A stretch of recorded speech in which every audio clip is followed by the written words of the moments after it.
वीरान कब्रिस्तानों की कब्रों में सो रही लाशों के साथ हजारों काले राज दफन है, लेकिन ये काले राज जन्म लेते हैं जिंदा इंसानों के दिलों में, क्योंकि पाप और गुनाह जिंदा आदमी ही करते हैं। 16 मई की एक रात को एक ऐसे गुनाह का जन्म हुआ जो हमारी कहानी की बुनियाद बना। तो कहानी शुरू करते हैं शुरुआत से।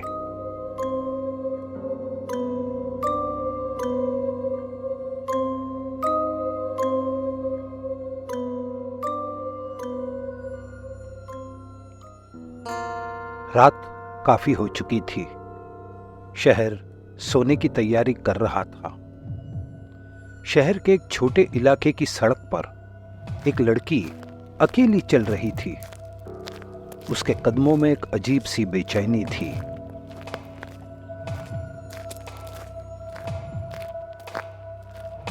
उसे तलाश थी एक टैक्सी की। इस लड़की का नाम शीना था।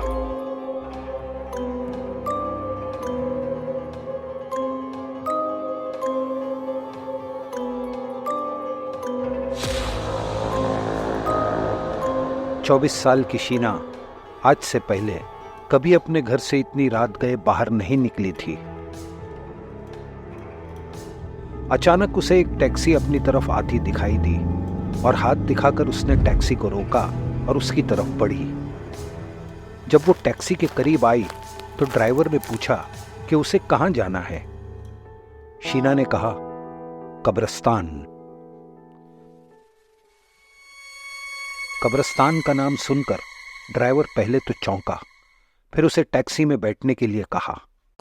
टैक्सी स्टार्ट हुई और रास्ते पर चलने लगी। ड्राइवर सोच रहा था, कब्रिस्तान के आसपास ना तो कोई घर था और ना कोई होटल, फिर क्यों एक खूबसूरत लड़की इतनी रात गए कब्रिस्तान जा रही है। पीछे बैठी शीना अपने बीते हुए अतीत के बारे में सोच रही थी। कुछ ही महीनों पहले उसकी जिंदगी कितनी खुशहाल थी। 6 महीने पहले उसे एक बड़ी आईटी कंपनी में जॉब मिला था।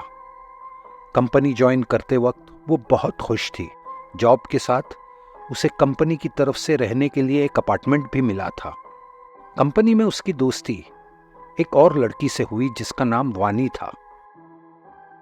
वानी इसी शहर की रहने वाली थी।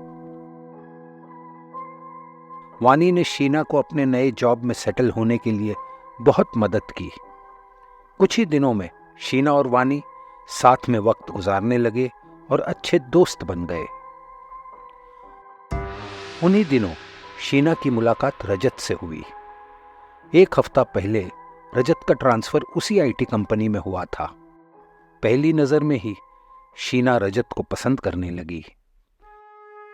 साथ काम करते हुए रजत और शीना के बीच दोस्ती हो गई। शुरुआत ऑफिस के कैंटीन में लंच करने से हुई और फिर दोनों साथ बाहर जाने लगे, एक साथ डिनर करने लगे। कंपनी की पार्टीज में भी वो दोनों साथ जाते।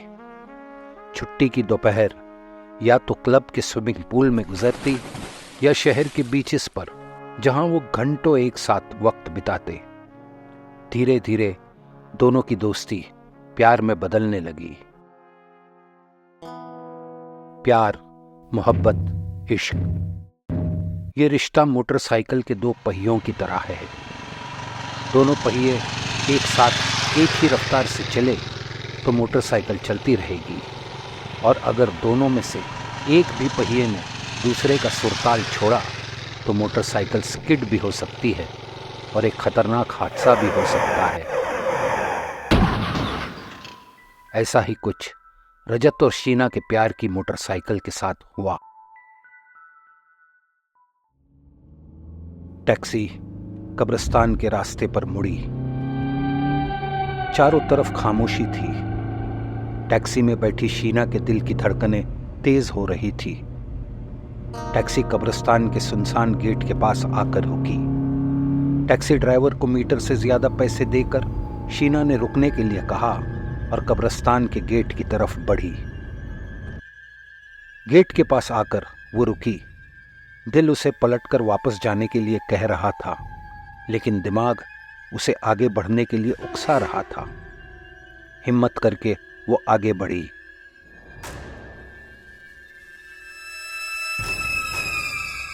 कब्रिस्तान का मंजर बहुत खौफनाक था।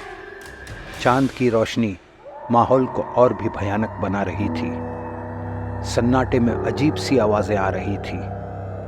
शीना हिम्मत के साथ आगे बढ़ती रही। उसकी नजरें किसी को ढूंढ रही थी।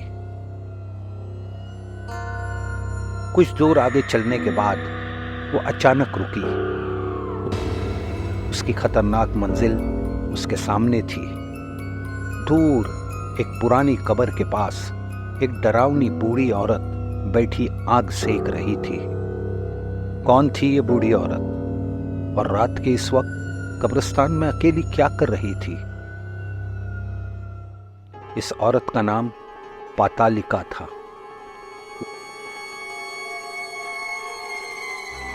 वो इसी कब्रिस्तान में बनी एक छोटी सी कुटिया में अकेली रहती थी। पातालिका की दोस्ती कब्रिस्तान की काली आत्माओं से थी और वो यहीं से अपने काले जादू का साम्राज्य चलाती थी। पातालिका की नजर शीना से मिली। उसके डरावने चेहरे को देखकर शीना सहम गई। उसे यूं डरा हुआ देखकर पातालिका पहले तो हंसी, फिर उसने शीना को अपने पास बुलाया। डरते हुए शीना उसके पास पहुंची। शीना उसके सामने बैठ गई। बता किस लिए आई है? तेरी शक्ल देखकर लग रहा है कि तू नाकाम मोहब्बत का शिकार है। शीना ने हां में सर हिलाया। पता क्या हुआ तेरे साथ? पातालिका ने पूछा। शीना पातालिका को अपनी और रजत की प्रेम कहानी सुनाने लगी। जब वो चुप हुई तो पातालिका ने पूछा, जब तेरे और रजत के बीच सब कुछ ठीक चल रहा है तो यहां क्यों आई है? शीना ने दबी आवाज में बताया कि उसके शक करने की आदत ने उसे रजत से दूर कर दिया। रजत जब भी उसकी नजरों से दूर होता तो वो बेचैन हो जाती। वो उसे बार बार फोन करती। अगर वो अपने दोस्तों के साथ बाहर जाना चाहता तो वो उसे रोकती थी। अगर वो कभी ऑफिस लेट आता तो वो उस पर बरस पड़ती थी। उसकी इसी पॉजेसिव और ऑब्सेसिव नेचर की वजह से रजत को घुटन महसूस होने लगी। छोटी छोटी बातों पर दोनों में झगड़े होने लगे। एक दिन तंग आकर रजत ने उससे सारे रिश्ते तोड़ दिए। उसे लगा कि कुछ दिनों बाद रजत उसे मिस करेगा और उसकी जिंदगी में वापस आ जाएगा, लेकिन ऐसा हुआ नहीं। उन्हीं दिनों सुमन नाम की एक नई लड़की ने ऑफिस ज्वाइन किया।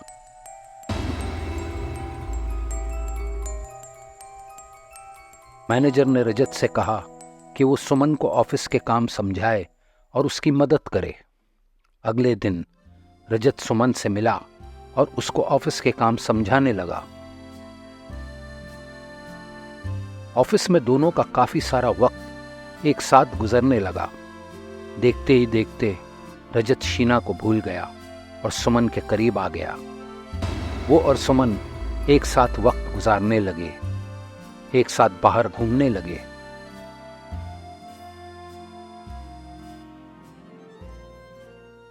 एक शाम जब उसने रजत और सुमन को बीच पर किस करते हुए देखा तो वो समझ गई कि अब रजत वापस नहीं आएगा।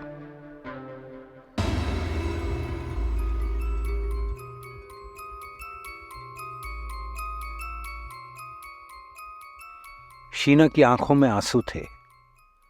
बता क्या चाहती है तू? पातालिका ने पूछा। मैं रजत के दिल में फिर से अपने लिए प्यार जगाना चाहती हूं। ये नहीं हो सकता, पातालिका की आवाज गूंजी। मैं नफरत की पुजारी हूं, प्यार नहीं जगा सकती। कुछ और चाहती है तो बोल।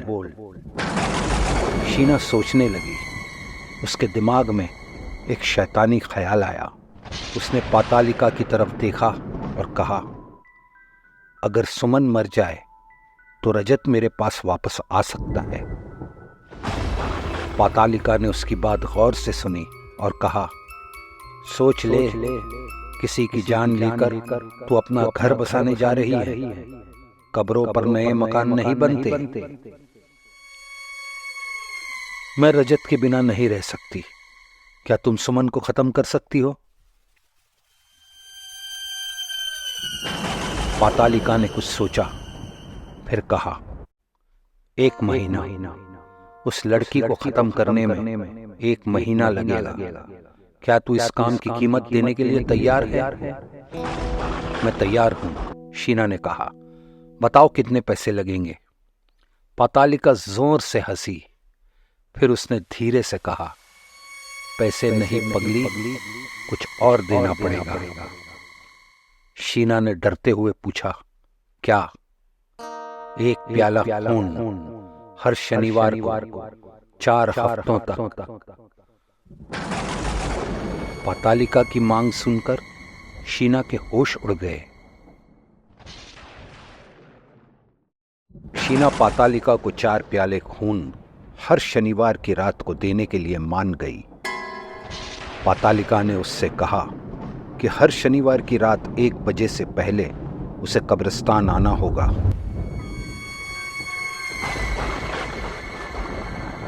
अगर 1 बज गया और वो नहीं आई तो उनकी ये डील कैंसिल हो जाएगी और उसे इसका बहुत खतरनाक भुगतान करना पड़ेगा। शीना ने डील पक्की कर दी। पातालिका ने 1 प्याला निकाला और उसे शीना के सामने रख दिया। फिर उसने शीना से खून देने के लिए कहा। शीना ने अपनी कलाई एक नुकीले पत्थर से रगड़ी और उसकी कलाई से खून टपकने लगा।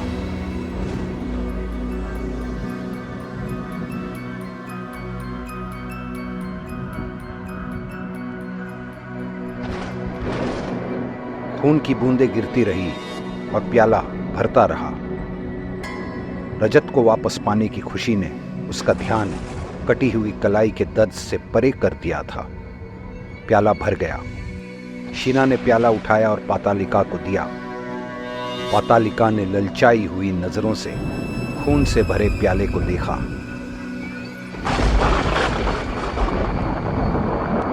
अचानक शीना की नजर अपनी कटी हुई कलाई पर पड़ी।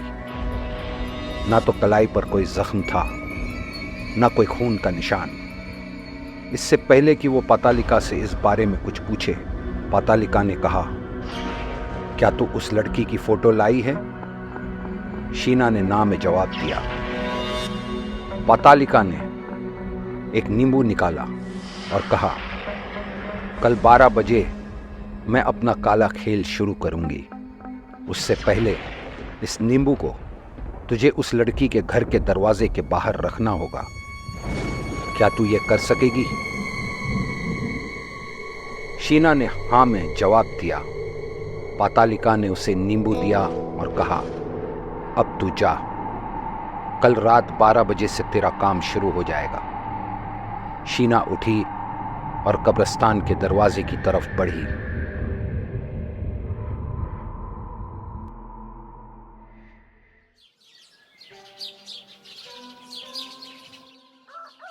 अगले दिन जब शीना ऑफिस आई तो उसके चेहरे पर खुशी थी। बस 1 महीना और रजत फिर से उसका हो जाएगा। कुछ देर बाद रजत और सुमन ऑफिस में दाखिल हुए। हमेशा की तरह दोनों एक साथ काम करने लगे। शीना की नज़र सिर्फ उन दोनों पर थी। जब वो उन दोनों को एक साथ देखती तो उसके अंदर की आग भड़कती थी, लेकिन आज उसका मन शांत था। शाम हुई और लोग ऑफिस से जाने लगे। शीना का मूड आज अच्छा था। ऑफिस से बाहर आकर उसने मार्केट जाने का सोचा। अचानक एक आदमी की नजर शीना पर पड़ी। शीना को देखते ही उसके पैरों के नीचे से जमीन निकल गई। इस आदमी का नाम शंकु था। ये कैसे हो सकता है? शंकु मन ही मन बड़बड़ाया। वो शीना का पीछा करने लगा। जब शीना फ्रूट मार्केट में रुकी तो उसने अपना मोबाइल निकाला और एक नंबर डायल किया।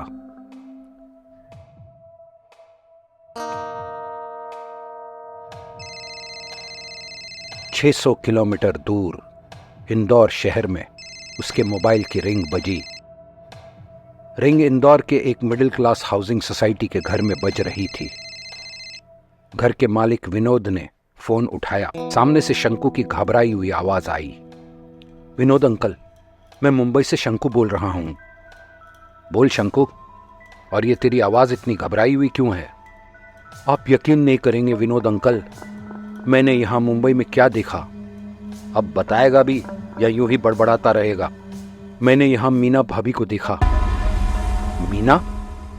विनोद ने आश्चर्य से कहा। "तेरा दिमाग खराब हो गया है शंकु। मेरी बीवी मीना को मरे हुए 6 महीने हो गए हैं। ये कैसा मजाक कर रहा है तू?" विनोद ने गुस्से से कहा। "मैं सच कह रहा हूं अंकल, इस वक्त वो फ्रूट मार्केट में मेरे सामने खड़ी है।" शंकु की आवाज में घबराहट थी। ये बात सुनकर विनोद झटका खा गया। "मैं अभी मीना भाभी की फोटो खींचकर आपको भेजता हूं, हम फिर बात करेंगे।" विनोद को सख्ते में छोड़कर शंकु ने फोन डिस्कनेक्ट किया। शंकु मीना की फोटो अपने मोबाइल से खींचने लगा। अचानक शीना की नजर उस पर पड़ी। वो चौंकी। वो आदमी चुपके से मेरी फोटो खींच रहा है। वो शंकु की तरफ बढ़ी। कुछ लोग भी उसके साथ आने लगे। उसके पीछे लोगों की भीड़ देखकर शंकु घबरा कर भागा। शीना के साथ लोग उसके पीछे भागे। शंकु भाग रहा था, शीना उसका पीछा कर रही थी।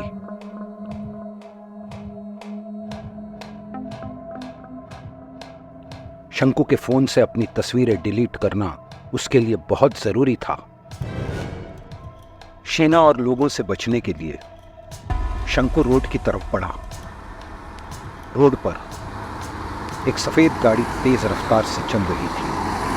गाड़ी का ड्राइवर लाउड म्यूजिक सुनते हुए अपनी धुन में गाड़ी चला रहा था। थक हार कर शंकु रोड पर पहुंचा।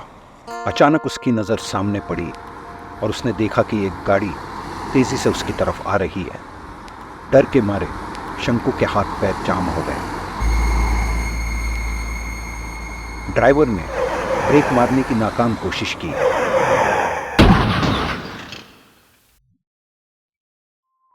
गाड़ी ने शंकु को उड़ा दिया।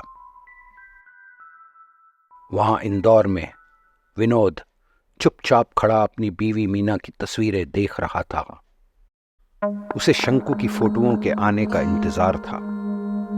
वो नहीं जानता था कि इस वक्त बेहोश शंकु मुंबई के एक रोड पर जख्मी पड़ा था। लोगों की भीड़ शंकु को देख रही थी। उनमें शीना भी थी। शंकु को इस तरह बेहोश देखकर शीना ने एक ठंडी सांस ली। वहां विनोद सोच रहा था, क्या मीना सचमुच जिंदा है? लेकिन ये कैसे हो सकता है? जैसे कि बड़े शहरों में होता है, भीड़ में से कोई भी ये देखने के लिए उसके करीब नहीं आया कि वो जिंदा है या मर गया। अचानक शंकु कराहते हुए उठने की कोशिश करने लगा, लेकिन बेहोश होकर फिर जमीन पर गिर गया। उसे जिंदा देखकर शीना की सांसें रुक गई। उसी वक्त एक एम्बुलेंस के आने की आवाज आई।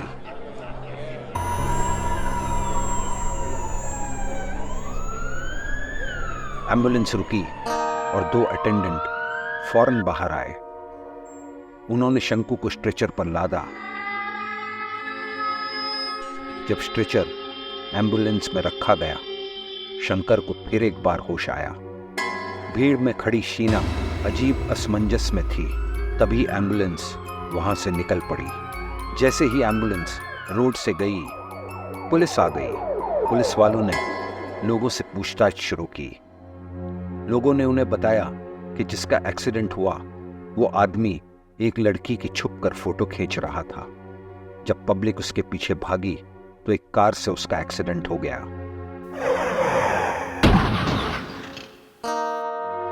पूछताछ करने के लिए पुलिस शीना को भीड़ में ढूंढने लगी, लेकिन शीना उस वक्त भीड़ में नहीं थी। वो एक टैक्सी में एम्बुलेंस का पीछा कर रही थी। उसे जानना था कि एम्बुलेंस शंकु को किस अस्पताल में ले जा रही है। एम्बुलेंस सिटी हॉस्पिटल के गेट से अंदर दाखिल होकर रुकी। शीना ने अस्पताल को देखा। उसने सोचा वो अगले दिन आकर शंकु के बारे में पूछताछ करेगी। अगर शंकु बच गया तो उसके आने वाले कल पर एक बहुत बड़ा ग्रहण लग सकता है।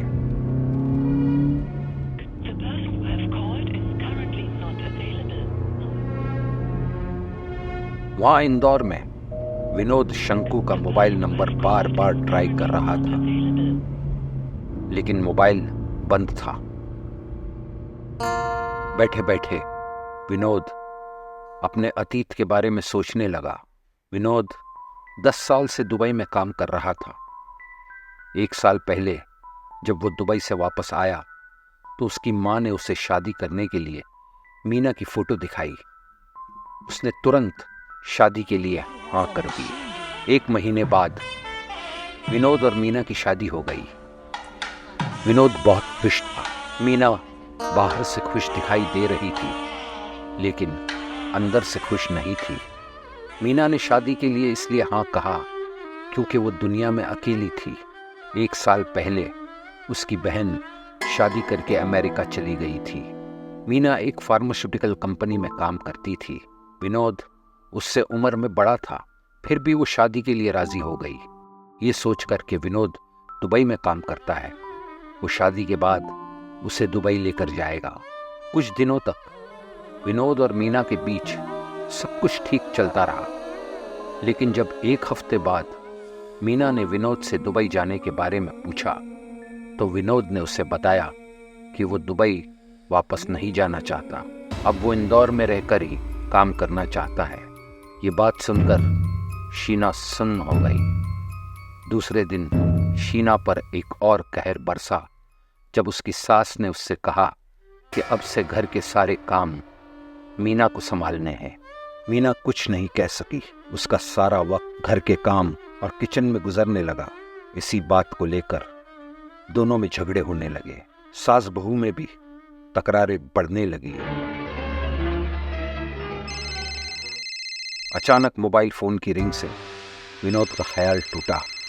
जब उसने फोन रिसीव किया तो पता चला कि फोन मुंबई से एक पुलिस इंस्पेक्टर ने किया है। पुलिस इंस्पेक्टर ने उसे बताया कि उसके भतीजे शंकु प्रसाद का मुंबई में एक्सीडेंट हो गया है।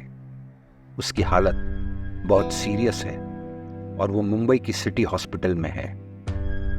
खबर सुनकर विनोद के जहन पर सन्नाटा छा गया। उसने सोचा कि वो सुबह होते ही मुंबई के लिए रवाना हो जाएगा।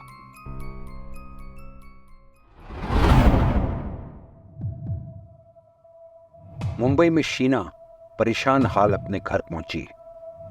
अपने अपार्टमेंट में आकर वो सोफा पर निढाल होकर बैठ गई। ये सब क्या हो रहा था उसके साथ? क्यों उसकी किस्मत उसे इस तरह धोखा दे रही थी? उसकी आंखों के सामने अंधेरा छाने लगा। अपने आप को रिफ्रेश करने के लिए उसने शावर लेने का सोचा और उठकर बाथरूम की तरफ बढ़ी। शावर से गिर रही पानी की बूंदों ने उसे एक नई ऊर्जा दी और उसने फैसला किया कि वो निराशा को अपना बल तोड़ने नहीं देगी। उसने अपने आप से कहा कि वो हार नहीं मानेगी, हर मुसीबत का सामना डट कर करेगी।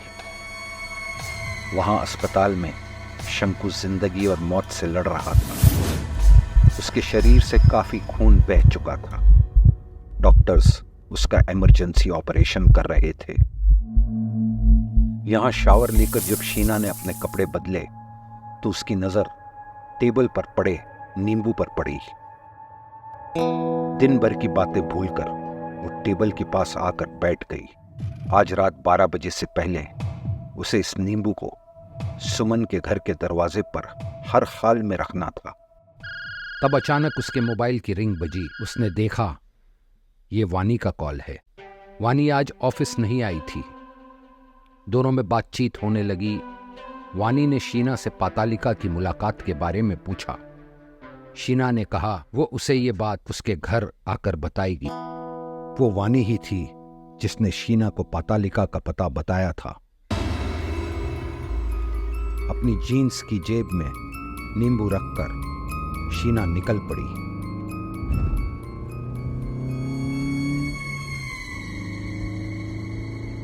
शीना ये सोचकर अपने घर से निकली कि वो वानी के घर पर रात 10 बजे तक रुकेगी। फिर वो वहां से सुमन के घर नींबू रखने जाएगी।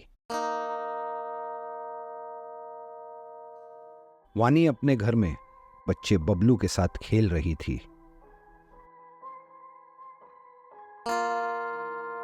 वानी एक शादीशुदा औरत थी और एक 6 महीने के बच्चे की मां थी। उसका पति संजय इस वक्त लंदन में था और 1-1.5 महीने के बाद मुंबई वापस आने वाला था। वानी की जिंदगी अब सिर्फ अपने 6 महीने के बच्चे बबलू के आसपास घूमती थी। डोरबेल बजी। वानी ने जब दरवाजा खोला तो सामने शीना को देखकर खुश हुई। शीना उसके साथ अंदर आई और बबलू के प्रेम की तरफ बढ़ी। उसने बबलू से प्यार किया और फिर दोनों सोफा पर बैठकर बातें करने लगे। शीना ने वानी को बताया कि पातालिका ने कहा है कि 1 महीने में रजत उसे वापस मिल जाएगा। उसने वानी को और कुछ नहीं बताया। देखते ही देखते 10 बज गए और शीना वानी के अपार्टमेंट से बाहर आई। एक टैक्सी में बैठकर वो सुमन के अपार्टमेंट की तरफ चल पड़ी। उसका दिल ये सोचकर धड़क रहा था कि सुमन के दरवाजे पर नींबू रखते हुए कोई उसे देख न ले।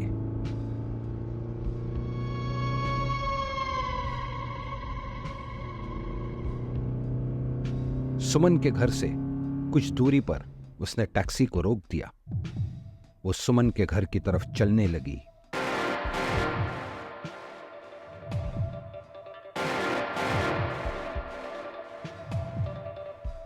जब उसे सुमन का घर दिखाई दिया तो उसने अपनी जीन्स की जेब में हाथ डाला। वो अचानक चौंक कर रुकी। नींबू उसकी जेब में नहीं था।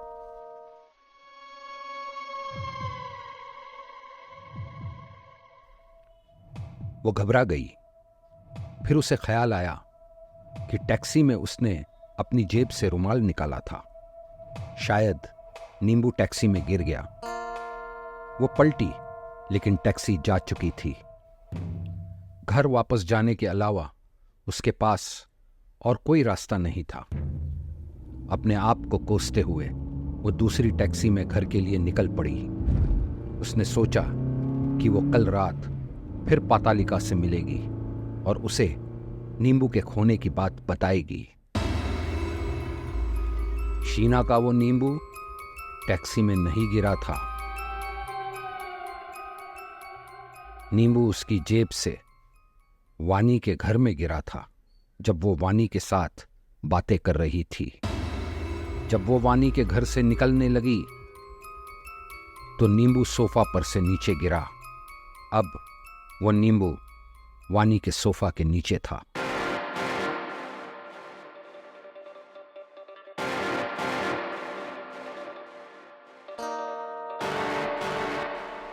अपार्टमेंट में दाखिल होकर उसे अब आने वाले कल का इंतजार था।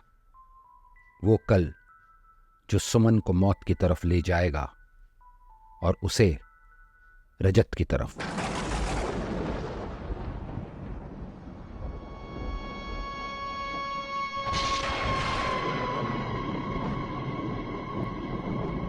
वहां कब्रिस्तान में नींबू के खो जाने से बेखबर पातालिका ने अपने काले मंत्रों का जाप शुरू किया।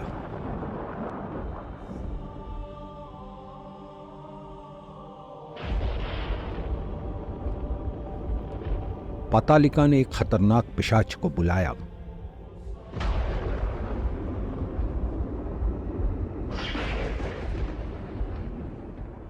एक धमाके के साथ पिशाच सामने जल रही आग से प्रकट हुआ।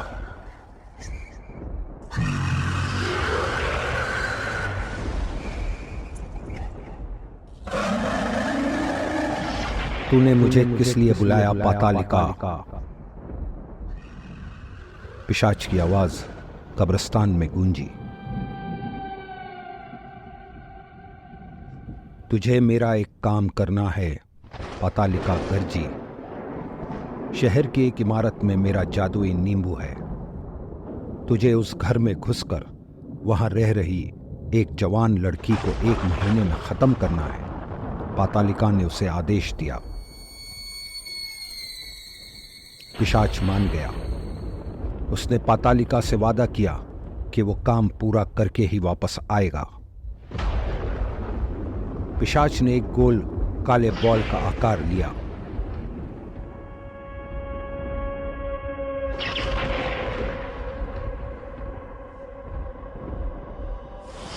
पातालिका काले मंत्र जप रही थी और उस बॉल को घूमता हुआ देख रही थी। फिर वो शैतानी बॉल कब्रिस्तान में आगे बढ़ने लगा। बॉल कब्रिस्तान के गेट से बाहर आया और शहर की तरफ बढ़ा। उसकी रफ्तार तेज हुई।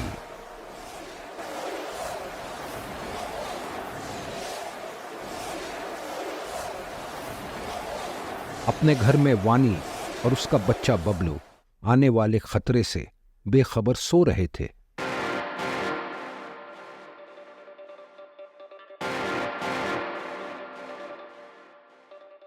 इंसानी नजरों के लिए अदृश्य वो बॉल वीरान सड़कों पर आगे बढ़ने लगा। वो वानी के अपार्टमेंट की गली में रुका और हिलने लगा। फिर वो बिल्डिंग की तरफ लपका और बिल्डिंग में दाखिल हो गया। वानी के दरवाजे की पैसेज में वो शैतानी बॉल लुढ़कते हुए बढ़ा। एक खामोश धमाके के साथ बॉल से पिशाच प्रकट हुआ।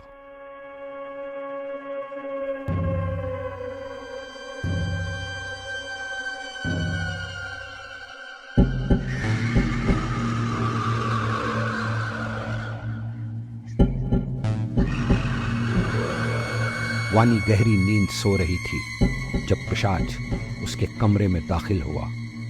क्या किया पिशाच ने वानी के साथ, देखते हैं अगले एपिसोड में।